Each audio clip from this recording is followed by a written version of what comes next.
Hello all, welcome back to Excellent English. This is Ambikesh Kumar Tiwari, and in today's video we are going to talk about a grammatical term, narration. Narration is also called speech. So यदि हम बात करें सबसे पहले narration word पर, तो narration word narrate word से बना है. नरेशन एक एब्स्ट्रैक्ट नाउन है और नरेट एक वर्ब है. ये वर्ब नरेट का मतलब होता है कहना. जब हम इसमें TION लगा के नरेशन वर्ड क्रिएट करते हैं तब इसकी मीनिंग हो जाती है कथन. इसको हम स्पीच भी कहते हैं. स्पीच का मतलब भी वही होता है कथन. तो नरेशन, यदि हम इसके डिफिनीशन की बात करें तो in definition narration is the way of re expressing the statements of any speaker before others. किसी स्पीकर की कही हुई बात को किसी दूसरे के सामने री एक्सप्रेस कर देना, किसी दूसरे के सामने पुनर्व्यक्त कर देना, ये जो प्रोसेस होता है the same is called narration.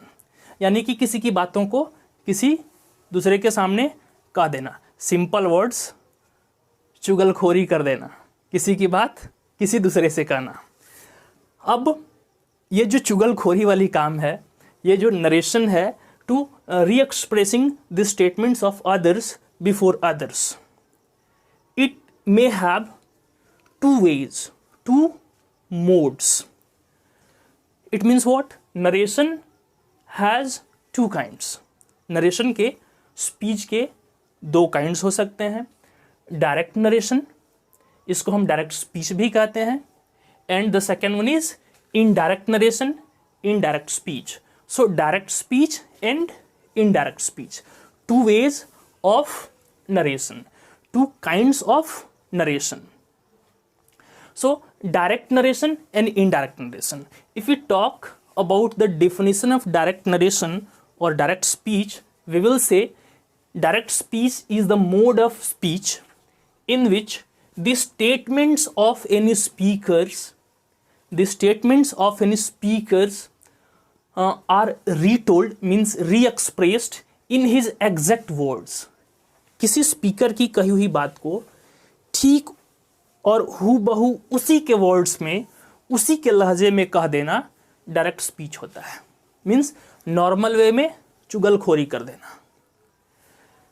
Example पर यदि हम बात करें, he said I am singing, he said I am singing, तो ये आई एम सिंगिंग जो स्टेटमेंट है वो एक स्पीकर ही की कही हुई है, जिसको हमने सिंपल उसी के वर्ड्स में, एग्जैक्ट उसी के वर्ड्स में री एक्सप्रेस कर दिया है.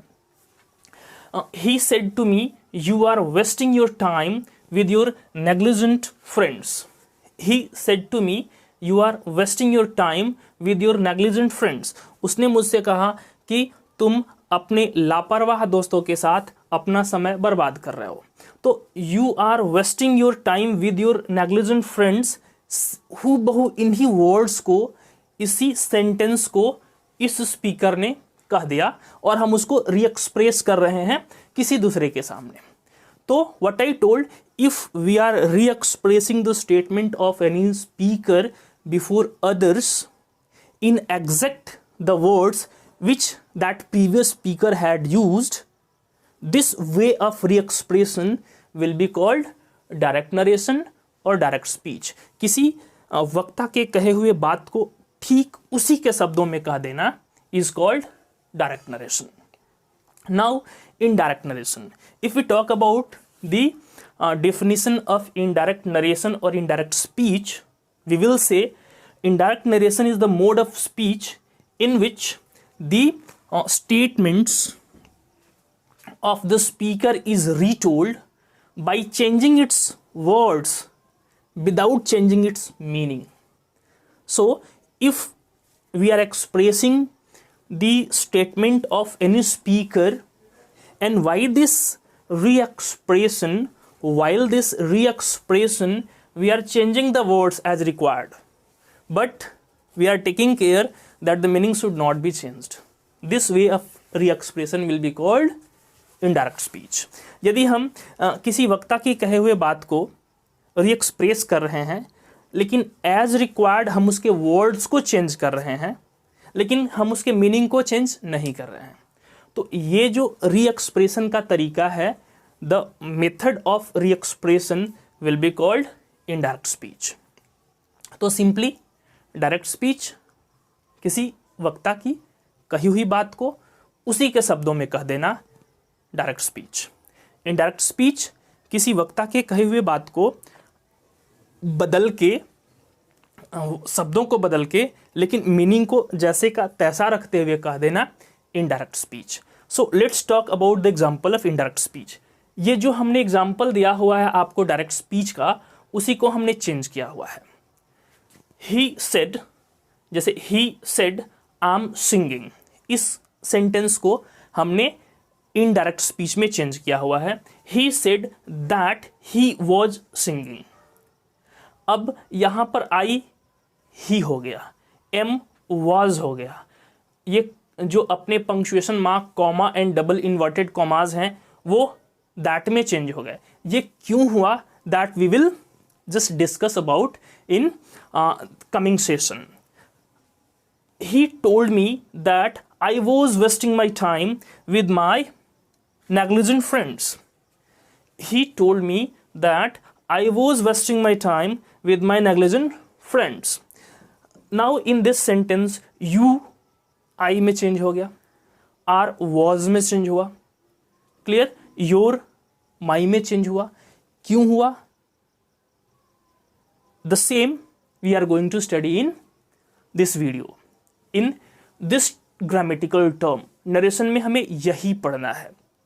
हम क्या करते हैं, यदि हम दैट लगा देते हैं तो हमारे डायरेक्ट स्पीच में से comma and double inverted comma removed हो जाते हैं। Clear? So several of the things are here. Actually I don't have to elongate this video. इस वीडियो को मुझे काफ़ी लंबा नहीं करना है। For just deriving your attention here on the video, I have to take care that the video should not be elongated. The video should not be too long. So dear all, in this video, I only gave you an identification of this grammatical term narration or speech. I told you about its kinds, some of the example I gave. So rest of the things I'm going to provide in the next video. If this video seems to you to be a bit helpful, like it, share it to your friends, and if you are new to the channel, please subscribe it. Thanks for watching the video.